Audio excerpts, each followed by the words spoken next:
ও দুনিয়ার মানুষেরা একটুখানি খেয়াল করে দেখেন, এই কোরআনের সঙ্গে যার সম্পর্ক হয়ে গেছে তার কত বেশি দাম। জিবরাইল আলাইহিস সালাতু ওয়াস সালামের মাধ্যমে আল্লাহ তাআলা দুনিয়ার বুকে কোরআন নাজিল করেছেন, যার কারণে আল্লাহ তাআলা পৃথিবীর বুকে কোটি কোটি কোটি ফেরেশতা আল্লাহ বানায় আছেন।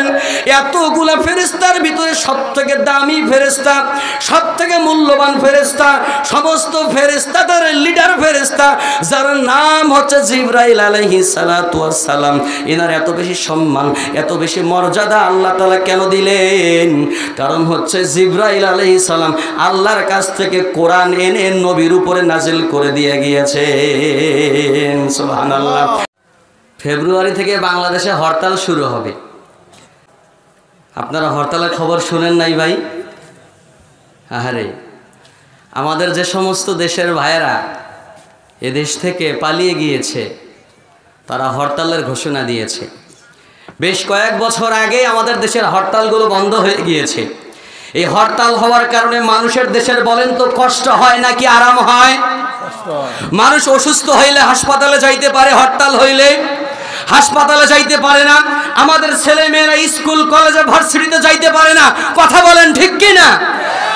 আবারও এদেশের স্বৈরাচারগুলো এই দেশটাতে আবারও অস্থিতি পরিস্থিতি তারা তৈরি করতে চায়। কথা বলেন ঠিক কিনা? কোন মানুষ যদি নতুন করে এই প্রিয় মাতৃভূমি বাংলাদেশের ভিতরে অরাজকতা সৃষ্টি করতে চায়, আপনারা কি সেই সুযোগ নতুন করে দিবেন? আবারও দেওয়া যাবে? কোন মুসলমান কি দিতে পারে? কোন মুসলমান দিতে পারে না। সুতরাং এই দেশকে শান্ত শিষ্ট রাখতে গিয়া যা কিছু পদক্ষেপ নেওয়া দরকার, প্রতিটা মুসলমান, প্রতিটা মানুষকেই, সে ধর্ম বর্ণ নির্বিশেষে যে ধর্মের মানুষই হোক না কেন, তাকে সজাগ সচেতন থাকতে হবে। কথা বলেন ঠিক কিনা? সম্মানিত হাজিরিন, আমরা আজকে এখানে এসেছি কোরআনের তাফসীরের মাহফিলে। কথা বলেন ঠিক কিনা? এই কোরআনের ওজন আপনাদের কাছে কম নাকি অনেক বেশি?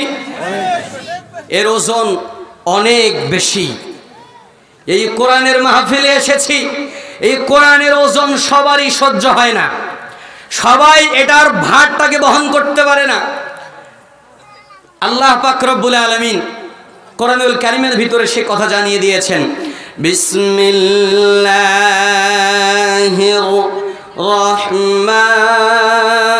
রহমানির রহিম।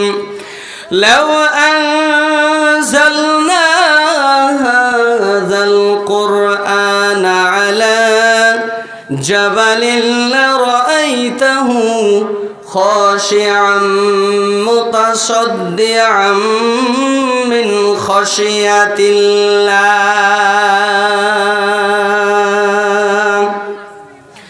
عن علي بن أبي طالب رضي الله تعالى عنه قال قال رسول الله صلى الله عليه وسلم من قرأ القرآن فاستظهره فأحل حلاله وحرم حرامه أدخله الله الجنة وشفعه في عشرة من أهل بيته كلهم وجبت له النار صدق الله العظيم وصدق رسوله النبي الكريم। আলহামদুলিল্লাহ, আল্লাহ পাকের দরবারে লাখ কোটি শুকর যে মহান রব্বুল আলামিন আপনাকে আমাকে আজকের এই তাফসীরুল কোরআন মাহফিলের শেষ রজনীতে তাফসীর শোনার জন্য আসার এবং বসার তৌফিক দিয়েছেন। এজন্য সেই রবের দরবারে শুকরিয়া জ্ঞাপন করছি। আমরা সকলেই পড়ছি আলহামদুলিল্লাহ। লক্ষ কোটি দরুদ ও সালাম বর্ষিত হোক প্রিয় নবী মুহাম্মদুর রাসূলুল্লাহর উপরে, সকলে পড়ি সাল্লাল্লাহু আলাইহি ওয়াসাল্লাম। সম্মানিত উপস্থিতি, রাত যেহেতু গভীর হয়ে গিয়েছে, এজন্য আমি খুতবাও দিলাম না, একেবারে সংক্ষিপ্তভাবে শুরু করে দিলাম। অল্প কিছুক্ষণ সময় আলোচনা করেই ইনশাআল্লাহ আপনাদের মাঝ থেকে বিদায় নিয়ে চলে যাব। আপনাদেরকে বেশি কষ্ট দিতে চাই না, বেশির থেকে বেশি আধা ঘন্টা সময় দেওয়া যাবে তো ইনশাআল্লাহ? মাত্র আধা ঘন্টা দেওয়া যাবে তো ভাই ইনশাআল্লাহ? আধা ঘন্টা ইনশাআল্লাহ আলোচনা শুরু করি। যদি ভালো লাগে বসবেন, না লাগলে আমরা শর্টকাট দোয়া করে দিয়ে চলে যাব ইনশাআল্লাহ। আমাদের তৌফিক দান করুক, বলেন আমিন। আমি যে কথা বলছিলাম, আল্লাহর এই কোরআনের ওজন আপনার আমার কাছে কম নাকি অনেক বেশি? অনেক বেশি। কত বেশি? আল্লাহ তাআলা কোরআনুল কারীমের সূরাতুল হাশরের 21 নম্বর আয়াতের ভিতরে কি সুন্দর করে জানিয়ে দিচ্ছেন, লাউ আনজালনা হাযাল কুরআনা আলা জাবালিন লারাআইতাহু খাশিআম মুতাসাদ্দিআম মিন খাশিয়াতিল্লাহ। আল্লাহু আকবার। রব্বুল আলামিন বলেন, বান্দারে এই কোরআনটা আমি আল্লাহ তাআলা চাইলেই পাহাড়ের উপরে নাজিল করে দিতে পারতাম। আমি আল্লাহ তাআলা চাইলেই বিশাল বিশাল বৃক্ষের উপরে নাজিল করে দিতে পারতাম। আল্লাহ পাক রব্বুল আলামিন বলেন, কোরআন নাজিল করার সময় আমি আল্লাহ তাআলা পাহাড়কে বলেছিলাম, পাহাড় রে, আমি তোমার উপরে বিশাল এক ঐশী গ্রন্থ নাজিল করতে চাই, তোমার কি মতামত? পাহাড় বলে, আল্লাহ এই কোরআনের এত বেশি ওজন, এত বেশি সম্মান, এত বেশি ভার, এই কোরআনটাকে যদি আপনি আমি পাহাড়ের উপরে নাজিল করে দেন, তাহলে আমি পাহাড়টা এই কোরআনের ওজনটাকে আমি সহ্য করতে পারবো না, এই পাহাড়টা আমি চূর্ণ বিচূর্ণ হয়ে যাব। সুবহানাল্লাহ। তাহলে বলেন, যে এই পাহাড়ের উপরে কোরআন নাজিল করলে পাহাড় যদি চূর্ণ বিচূর্ণ হয়ে যেত, তাহলে এই কোরআনের ওজন কম না বেশি? এর কোনো সীমারেখা আছে বলেন? এর কোনো সীমারেখা নাই। অথচ একজন মানুষের উপরে নাজিল করে দিলেন রব্বুল আলামিন প্রিয় হাবিব জনাবে মুহাম্মদুর রাসূলুল্লাহ সাল্লাল্লাহু আলাইহি ওয়াসাল্লামকে ডেকে বলেন, প্যারা হাবিব নবী গো,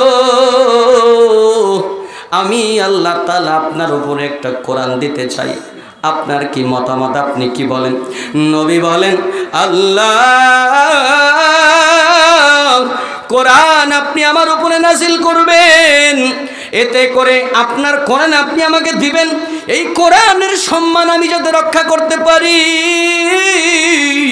এই কোরআনের ইজ্জত যাতে আমি রক্ষা করতে পারি, কোরআনের এই ভার আমি যাতে বহন করতে পারি, গো মালিক তুমি আমাকে সেই শক্তি দিয়া দাও। বলেন সুবহানাল্লাহ। তুমি আমাকে এই কোরআনটাকে ধৈর্য ধারণ করার মতো ক্ষমতা আমাকে দান করো, এরপরে তুমি কোরআনটা আমার উপরে নাজিল করো। সুবহানাল্লাহ। ভাইরা আমার, বন্ধুগণ আমার, রব্বুল আলামিন নবীর উপরে এমন ক্ষমতা দিয়ে দিলেন, আল্লাহর পয়গম্বর যখন গারে হেরার মধ্যে, হেরা গুহার মধ্যে তিনি ধ্যানে মগ্ন হয়ে আছেন, এই পৃথিবীটা কলঙ্কিত হয়ে গিয়েছে, কলুষিত হয়ে গিয়েছে, পাপ আর পাপ, গুনার গুনাহ, আহারে ধর্ষণের সেঞ্চুরি, আহারে চুরি ডাকাতের সেঞ্চুরি, মানুষকে হত্যা করার সেঞ্চুরি, এত সেঞ্চুরি আর সেঞ্চুরি, দুনিয়াটা একেবারে অন্ধকারাচ্ছন্ন হয়ে গিয়েছে পাপের মাধ্যমে। এই জন্য এই দৃশ্যগুলো দেখে আমার নবীজির মনটা ভীষণ খারাপ হয়ে গেছে। আমার নবীজি গোপনে গিয়া সেখানে আত্মগোপনে থাকে, আমার নবীজি হেরা গুহার মধ্যে গিয়া ধ্যানে মগ্ন হয়ে থাকে, চিন্তা করে, ও গো আল্লাহ আমার উম্মতের কি হবে গো আল্লাহ, এই সমাজটার কি হবে, সমাজের মানুষগুলা জাহান্নামে চলে যাবে যে অবস্থায় চলে এসেছে। এই হেরা গুহার মধ্যে দিনের পর দিন তিনি থাকেন, বাসা থেকে সামান্য কিছু খাবার নিয়ে তিনি হেরা গুহার মধ্যে চলে যায়, যাওয়ার পরে ইবাদত করে, একদিন, 2 দিন, 3 দিন, 4 দিন, 5 দিন সেখানে থাকে, মাঝে মধ্যে খাবারগুলো খায় ক্ষুধা লাগলে, এরপরে আবার তিনি ইবাদতে মগ্ন হয়ে যায়। এভাবে করতে করতে যখন খাবারগুলো শেষ হয়ে যায়, পয়গম্বরে আরবি তখন আবার বাড়ির দিকে ফিরে চলে যায়। স্ত্রী খাদিজা রাদিয়াল্লাহু তাআলা আনহার নিকটে গিয়ে বলে, খাদিজা রে, আমার খাবারগুলো শেষ হয়ে গেছে। খাদিজা রাদিয়াল্লাহু আনহা আবার কিছু খাবার তৈরি করে স্বামী মুহাম্মদ সাল্লাল্লাহু আলাইহি সাল্লামের হাতের মধ্যে তুলে দেয়। নবীজি সেই খাবারগুলো নিয়ে আবার সেই হেরা গুহার মধ্যে চলে যায়। এভাবে থাকতে থাকতে, ধ্যানে মগ্ন থাকতে থাকতে আল্লাহর ইবাদত বন্দেগী করতে করতে আল্লাহ পাকের কাছে যখন মনে হলো আমার নবীজি এখন উপযুক্ত সময়ের মধ্যে আছে, এই সময় আমার নবীজির উপরে কোরআন নাযিল করে যায়, সেই সময় তিনি হঠাৎ করে একদিন আল্লাহর ফেরেশতা জিবরাইল আলাইহিস সালাতু ওয়াস সালামকে নবীজির কাছে পাঠায়া দেন। হেরা গুহায় এসে নবীজিকে বলেন, নবী গো আপনি একটু আমার কাছে আসেন। নবীজিকে কাছে এনে তিনি আলিঙ্গন করেন, বুকের মধ্যে চাপ দিয়ে ধরেন। নবীজিকে যখন চাপ দিয়ে ধরলেন তখন নবীজির শরীর মুবারক একেবারে ঘেমে গেল। নবীজি অনেক ভয় পেয়ে যায়। ভয় পাওয়ার পরে নবীজির শরীর থেকে ঘাম বের হয়ে যাচ্ছে, বারংবার ঘাম বের হয়। এরপরে জিবরাইল আলাইহিস সালাতু ওয়াস সালাম নবীজিকে বলেন, নবীজি আপনি পড়েন, ইকরা, হে নবী আপনি পড়েন। নবীজি বলেন, লা আদরি, আমি তো পড়তে জানি না, আমি তো পড়ালেখা করি নাই দুনিয়ার কোনো ভার্সিটিতে, দুনিয়ার কোনো স্কুল কলেজে। বলেন তো আমার নবী কি কোনো স্কুল কলেজে পড়াশোনা করেছেন?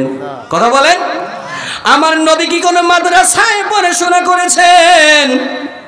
কোন মাদ্রাসায় আমার নবীজি পড়াশোনা করে নাই।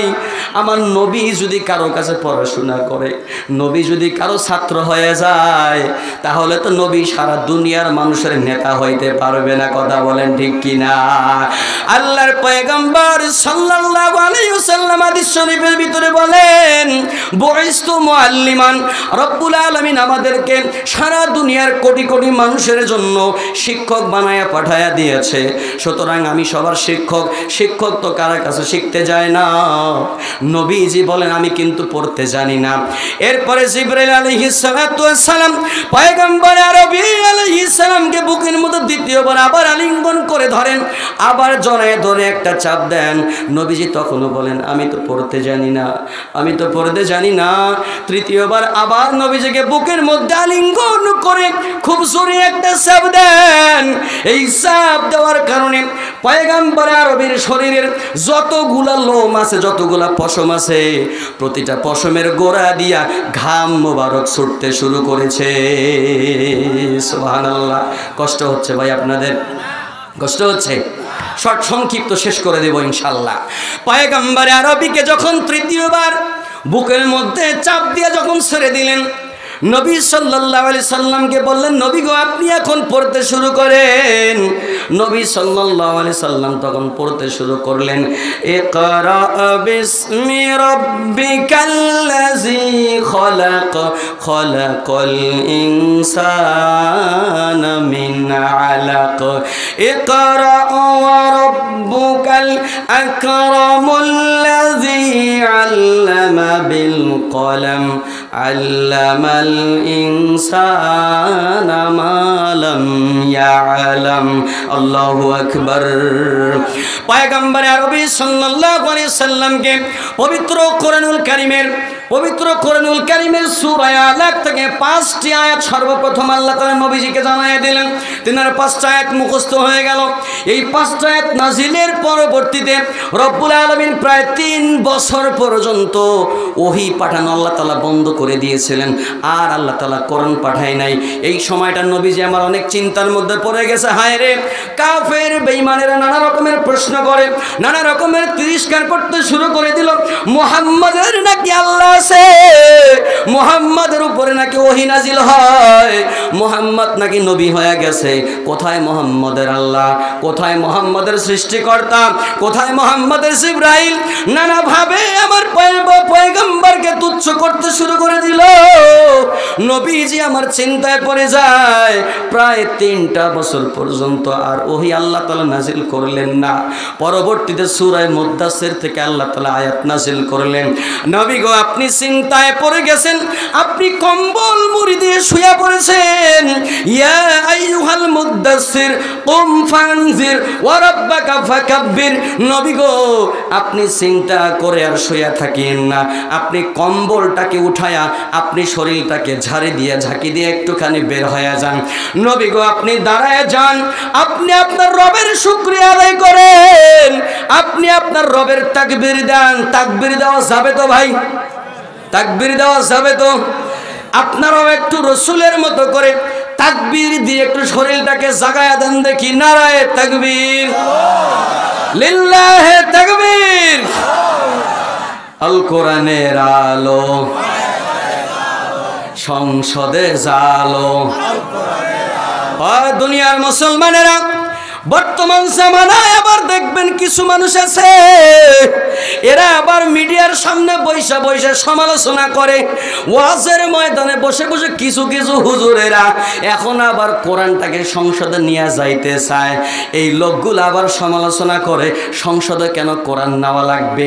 কারণ হচ্ছে এর সমালোচনা কেন করে মুসলমান, এই কোরআনটা যদি সংসদের ভিতরে নিয়ে যাওয়া যায়, এই মানুষগুলা আর বোতল খাইতে পারবে না। কথা বলেন, মদের বোতল আর চলবে না, মদের নামে লাইসেন্স দেওয়া যাবে না, জেনা ব্যভিচারের নামে ব্যবসা বাণিজ্য করা যাবে না, ওই দরজাগুলো বন্ধ হয়ে যাবে। এই জন্য মানুষগুলো কোরআনের বিরোধিতা করে। কয় হুজুরেরা কোরআন দিয়ে রাজনীতি শুরু করছে, ধর্ম নিয়ে ব্যবসা শুরু করছে। মুসলমানের ভাইরা আমার, আমি আপনাদের কাছে প্রশ্ন রেখে যাই, আমি ছোটবেলা থেকেই পড়াশোনা করেছি মাদ্রাসায়, প্রাইমারি পাস করেই মাদ্রাসায় এসে ভর্তি হয়েছি। এখন আলহামদুলিল্লাহ বাংলাতেও পড়াশোনা করেছি, হাফিজিয়া, কওমিয়া, আলিয়া সব শেষ করেছি। ভার্সিটি থেকে মাস্টার্স আলহামদুলিল্লাহ করতেছি, শেষের দিকে চলে এসেছে। এরপরও ছোটবেলা থেকেই কোরআন পড়াশোনা করি, হাদিস পড়ি, নামাজ আদায় করি, আল্লাহর বিধিবিধান মোতাবেক চলি। যেই মানুষটা ছোটবেলা থেকে আল্লাহর কোরআন মেনে চলে, নবীর হাদিস মেনে চলে, বলেন তো সত্যিকার অর্থে এই লোকগুলা কোরআনের ধারক বাহক নাকি কোরআন নিয়ে ব্যবসাকারী? যারা সারা জীবন কোরআন পড়ে না, কোরআনটা পড়তেও জানে না, যারা সারা বছর রসুলের হাদিসগুলো একটা বারের জন্য পড়তে চায় না, শুধুমাত্র নির্বাচন আসলে বিশাল লম্বা একটা টুপি লাগায়, পাঞ্জাবিও লাগায়, রাস্তায় রাস্তায় ঘুরে বেড়ায়, আর মানুষ দেখলেই হিন্দুও বোঝে না, খ্রিস্টানও বোঝে না, বৌদ্ধও বোঝে না, দেখলেই সালামকুম সালামকুম, আসসালামু আলাইকুম, আসসালামু আলাইকুম ভাইয়া ভালো আছেন, কথা বলেন। আবার দেখা যায় জোহরের নামাজ আদায় করছে মসজিদে এক জায়গায়, আবার সেখান থেকে চলে গেছে আর এক মসজিদে, একটু পরে জামাত, ওখানে গিয়েও আবার জামাত ধরছে। ওই মসজিদ থেকে আরেক জায়গায় দেখা যায় কিছু মানুষ অনুষ্ঠানে অংশগ্রহণ করার পর তারাও জামাতে দাঁড়ায় গেছে আসরের নামাজে, এই লোকটা আবার তাদের সঙ্গে জামাতে দাঁড়ায় গেছে। যেই লোকটা বাকি 4.5 বছর ধরে একদিনও নামাজে দাঁড়ায় নাই, ওই লোকটা নির্বাচন আসলে সামনে টুপি লাগায়, বোরখা লাগায়, 1 ওয়াক্ত নামাজ 3 জায়গায় 4 জায়গায় আদায় করে। বলেন তো এরাই আসল ধর্ম ব্যবসায়ী কিনা? কথা বলেন। সারা বছর ধর্মের কোনো নাম নাই, গন্ধ নাই, নির্বাচন আসলেই টুপি লাগায়া নামাজ আদায় করে, আর মোল্লা মুন্সি মৌলবীদের কোরআনওয়ালাদের ধর্ম ব্যবসায়ী বলে। কথা বলেন ঠিক কিনা? মুসলমানে ভাইরা আমার, এই কোরআনের প্রতি যাদের অ্যালার্জি আছে এরা কখনো জান্নাতি মানুষ হইতে পারবে না। রব্বুল আলামিন আমাদেরকে জানাই দিলেন, ও দুনিয়ার মানুষেরা শোনো, লাউ আনজালনা হাযাল কোরআন, আমি আল্লাহ যদি কোরআনটাকে পাহাড়ের উপরে নাজিল করে দিতাম, এই পাহাড়টা চূর্ণ বিচূর্ণ হয়ে যেত, ধুলার মতো করে উঠতে শুরু করে দিত। এই কোরআনের এত বেশি পাওয়ার, এই কোরআনটাকে যদি আপনি ধারণ করেন, বুকে লালন করেন, এই কোরআন দিয়ে যদি আপনি আপনার নিজের জীবনটাকে পরিচালনা করেন, এই কোরআন দিয়ে যদি আপনি আপনার পরিবারটাকে চালান, এই কোরআন দিয়ে যদি আপনি আপনার সমাজটাকে চালান, এই কোরআন দিয়ে যদি আপনি আপনার দেশটাকে চালান, তাহলে আপনার আমার দেশের ভিতরে কোনো প্রকারের দুর্নীতিবাজ খুঁজে পাওয়া যাবে না। কথা বলেন ঠিক কিনা? এই জন্য দুর্নীতি থেকে বাঁচতে হলে, দেশের মানুষকে শান্তি দিতে হলে, এই কোরআনের কাছে আপনাকে আমাকে ফিরে আসা লাগবে। কথা বলেন ঠিক কিনা? এই কোরআন পড়তে হবে, বুঝতে হবে। ভাইরা আমার, বন্ধুগণ আমার, আজকে আমরা তাফসীরুল কোরআন মাহফিলের মধ্যে এসেছি। বাজানরা একটুখানি খেয়াল করেন, এই মাদ্রাসার মাহফিলের তাফসীরুল কোরআন মাহফিল, এই মাদ্রাসার ছোট ছোট বাচ্চাগুলা আল্লাহর কোরআনটাকে মুখস্থ করেছে। রব্বুল আলামিন এই কোরআনের হাফেজদের ব্যাপারে কি সুন্দর করে বলেন, ও দুনিয়ার মানুষের সময় একজন হাফেজে কোরআন, যিনি কোরআনটাকে মুখস্থ করেন, এই কোরআনটাকে মুখস্থ করার পরে কোরআনের হালাল বিষয়কে হালাল মেনে নেয়, হারামকে হারাম মেনে বর্জন করে চলে, আল্লাহর পথ দেখানো পথ অনুযায়ী চলে।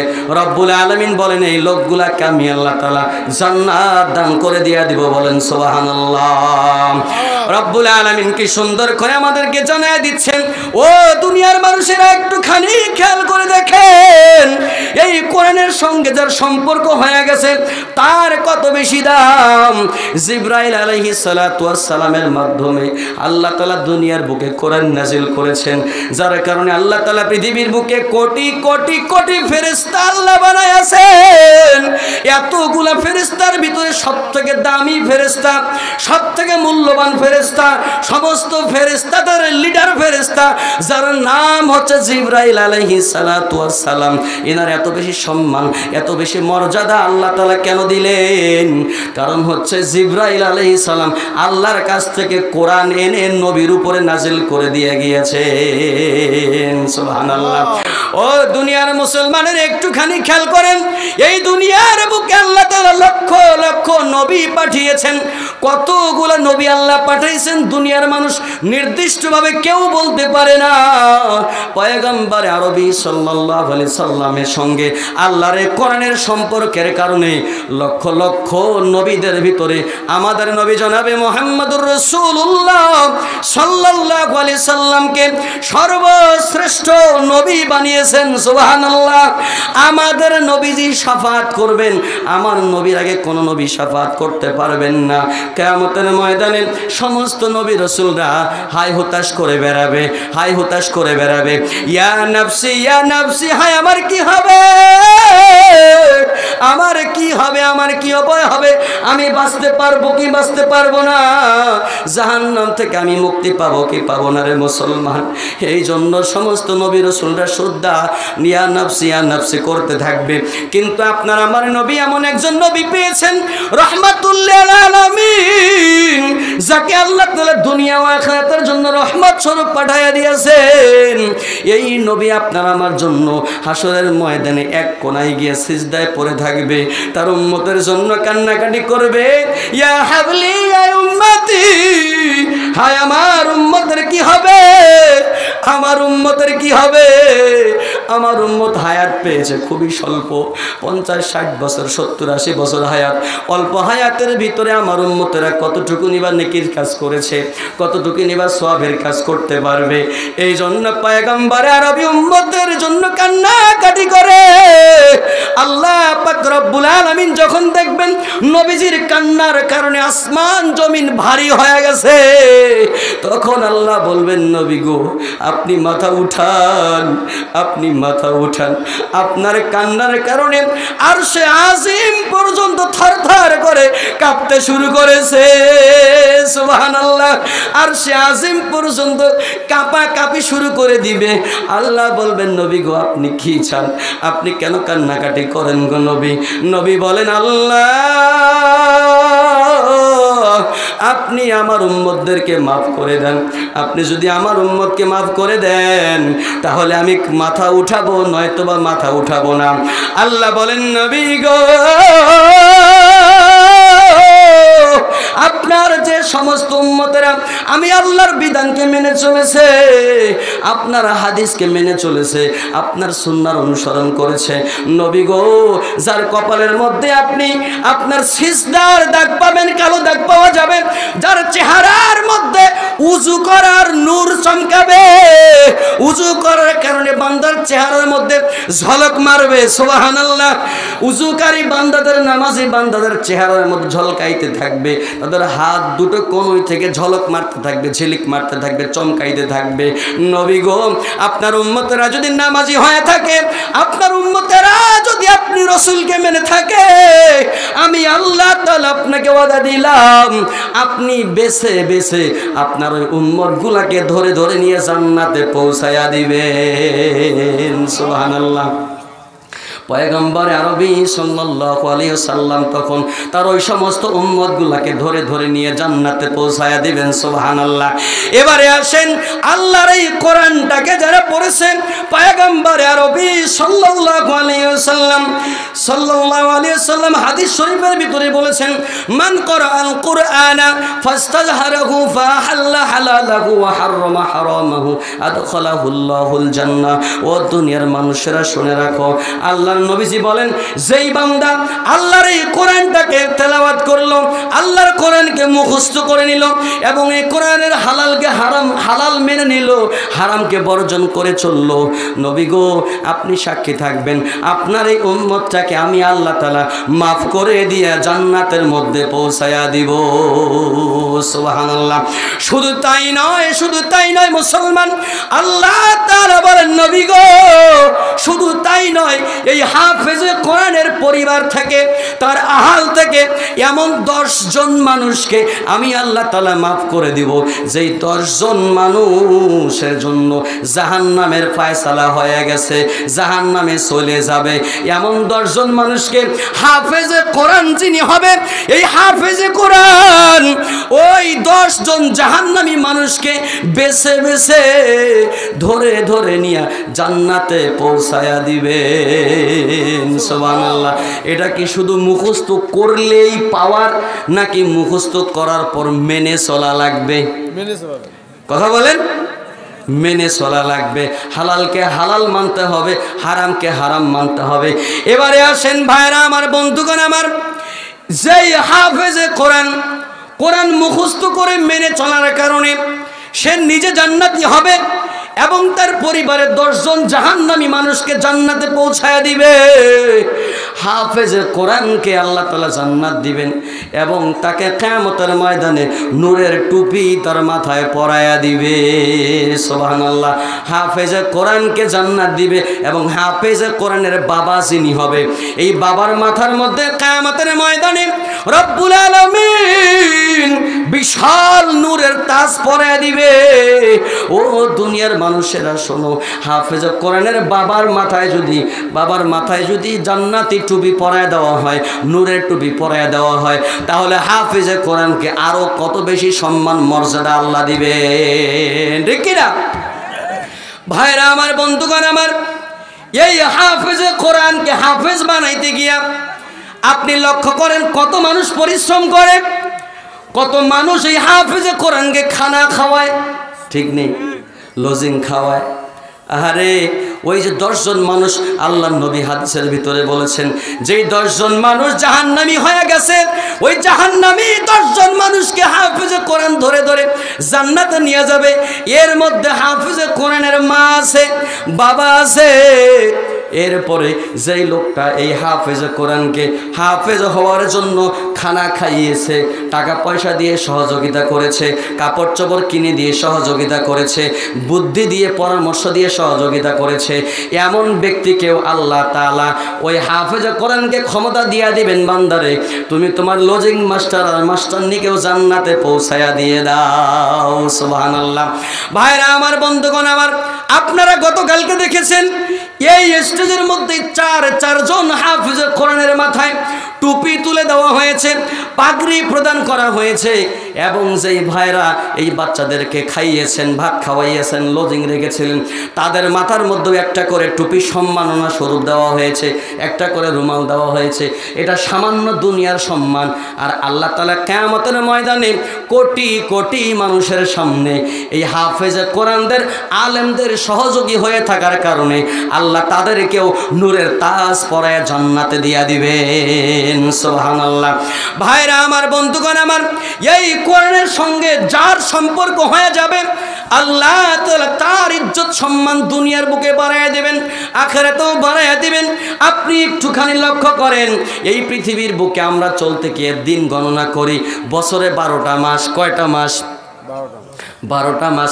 12টা মাসের ভিতরে আল্লাহ তাআলা রমজান মাসের সম্মান সবার থেকে বেশি বাড়ায় দিয়েছেন কি দেন নাই? সবার থেকে বেশি বাড়ায় দিয়েছেন। কারণ কি রমজান মাসে আল্লাহ কোরআন নাজিল করেছেন, এই জন্য রব্বুল আলামিন এই রমজানুল মুবারকের সম্মান বাকি 11 মাসের উপরে দিয়ে দিয়েছেন এবং হাজার হাজার দিন, এই দিন আর রাত্রির মধ্যে আল্লাহ তাআলা কদরের রজনীতে আল্লাহ কোরআন নাজিল করেছেন। এই জন্য আল্লাহ তাআলা কদরের রাতের সম্মান আর ইজ্জত এত বেশি বাড়ায়া দিয়েছেন। আল্লাহ তাআলা বলেন লাইলাতুল কদরি খায়রুম মিন আলফি শাহর। ও দুনিয়ার মানুষেরা, তোমরা যারা এই কদরের রজনী পাবে, কদরের রজনীটাকে যারা আল্লাহর হুকুম মোতাবেক রাসূলুল্লাহর সুন্নাত তরিকা অনুযায়ী যারা সময়টাকে পার করতে পারবে, আল্লাহর দেওয়া কদর যারা অর্জন করতে পারবে, রব্বুল আলামিন ওদের এই একটা রাত্রি ইবাদতের কারণে, একটা কদরের কারণে আল্লাহ তাআলা 1000 মাসের থেকেও বেশি ইবাদতের সওয়াব তার আমলনামার মধ্যে দান করে দিয়ে দিবেন। সুবহানাল্লাহ। ভাইরা আমার, বন্ধুগণ আমার, এই কোরআনের সঙ্গে যার সম্পর্ক হয়ে যাবে, আপনি একটুখানি খেয়াল করেন, এই কোরআনটা আমরা রেহেলের মধ্যে রেখে কোরআন তেলাওয়াত করি, ঠিক কিনা? একটা প্লাস্টিকের রেহেলের দাম 20 টাকা থেকে 50 কিংবা 200 টাকা পর্যন্ত একটা রেহেলের দাম।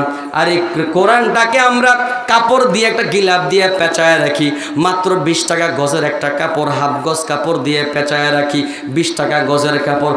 অথচ এই রেহেলটা 50 টাকা দামের রেহেল অথবা 50 টাকা দামের একটা গিলাপ যদি কখনো মাটির মধ্যে পড়ে যায়, যদি কখনো পায়ের সঙ্গে লাথি লাগে, সাথে সাথে ওই রেহেল আর কাপড়টা উঠায়া ঝাড়ি দিয়ে আমরা চুমু দেই, মুখে লাগাই, বুকে লাগাই। কথা বলেন ঠিক কিনা? ঠিক না? আর আপনি আমি যেই খাটের মধ্যে শোই, স্টিলের খাট, কত দামি দামি কাঠের খাট, 50,000 টাকা, 1 লক্ষ টাকা, 2 লক্ষ টাকা দামের খাটের উপরে শুয়ে থাকি, কতবার লাথি মারি, কতবার পা লাগে, একবারও কি আমরা ওই খাটের মধ্যে চুমু দেই, সালাম করি? কেন করি না? খাটটার দাম লক্ষ টাকা হতে পারে, কিন্তু আপনার আমার কাছে কোরআনের চাইতে ওর দাম কখনোই বেশি নয়। সুতরাং ভাইরা আমার, বন্ধুগণ আমার, এই কোরআনের সঙ্গে যদি আপনার আমার সম্পর্ক হয়ে যায়, রব্বুল আলামিন কোরআনের সঙ্গে সম্পর্ক থাকার কারণে আপনাকে আমাকেও কিয়ামতের ময়দানে নাজাত দিয়ে জান্নাতবাসী করে দিয়ে দিবেন। বলেন সুবহানাল্লাহ। এখন এই কোরআনটা যদি আমরা পড়ি, কেমন করে চলা লাগবে, এই শিক্ষা আল্লাহ তাআলা আমাদেরকে দান করেছেন। আপনি খেয়াল করবেন, যারা হাফেজ কোরআন হয়, যারা আলেম হয়, যারা মুহাদ্দিস হয়, যারা মুফাসসির হয়, এই মানুষগুলা সবসময় আল্লাহর কোরআন মেনে চলার চেষ্টা করে। কথা বলেন ঠিক কিনা? এই হাফেজ কোরআন আলেম ওলামারা মা বাবাকে অনেক বেশি সম্মান করেন।